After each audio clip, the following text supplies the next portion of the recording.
En esta gran casa, en medio del pueblo, se localizaba una gran bodega llamada Can Llebot. Era una bodega muy popular e importante en Sa Pobla. Las viñas y cultivos crecieron con fuerza. Para el año 1891 llegó a las islas una enfermedad muy grave, llamada filoxera. Esta acabó con todas las viñas mallorquinas. En los tiempos de construcción, Francisco Villalonga, el dueño que mandó a construir, se sintió afectado por los comentarios sobre su estado en bancarrota.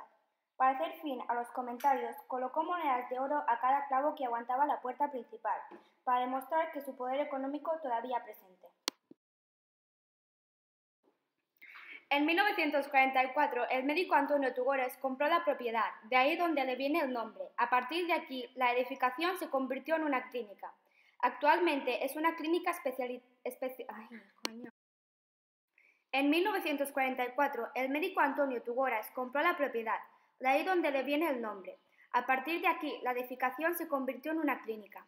Actualmente es una clínica especializada en odontología. En los años 70 fue una clínica de maternidad y de la casualidad de que muchos de nuestros padres nacieron allí.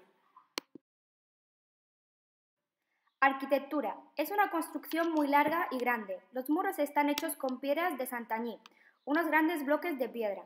En la parte de la entrada hay un jardín con gran variedad de plantas.